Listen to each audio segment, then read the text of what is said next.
Assalomu alaykum azizlarim. Men sizlarga bugun uyda bor mahsulotlardan, ya'ni olmali pirog tayyorlab ko'rsatmoqchiman. Buning uchun bizlarga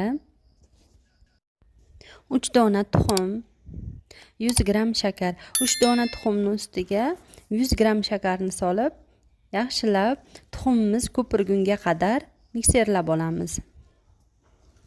Oppoq massa holatiga kelgunga qadar. Mikserlab bo'lganimizdan so'ng 100 gram sut solib, yana bir marotaba aylantirib olamiz. Undan so'ng 100 gram o'simlik yog'ini solamiz. Va buni ham 1-2 marotaba aylantirib olamiz. Aylantirib olganimizdan so'ng 250-300 atrofida unilab qo'shamiz. Va yaxshilab vinchakda asta-sekinlik bilan, yumshoqlik bilan aralashtirib olamiz va shu o'rtada razzaxitil solib ketamiz.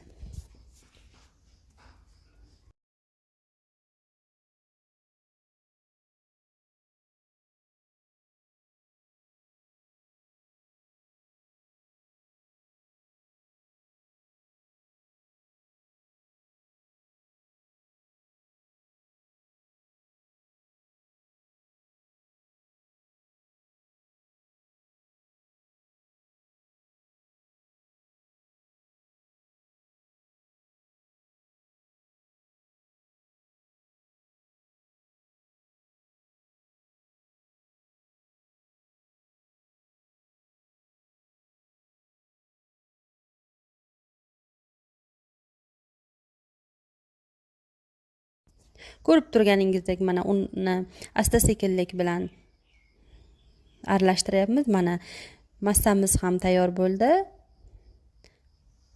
Endi olmalarimizni artib olamiz. Men 2 dona olma ishlatdim va kubikcha shaklida to'g'rab olamiz.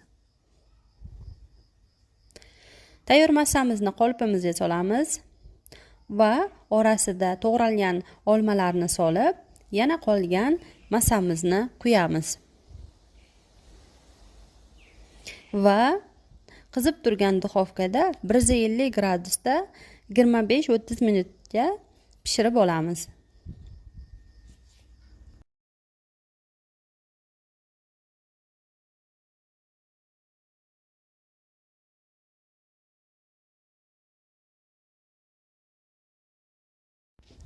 Mana ko'rib turganingizdek olmali pirogimiz ham tayyor. Ana endi buni tabga ko'ra bezatib olamiz.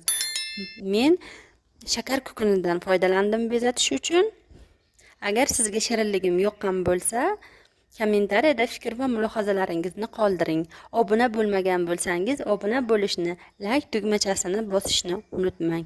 Sizlarga yoqimli ishtaha.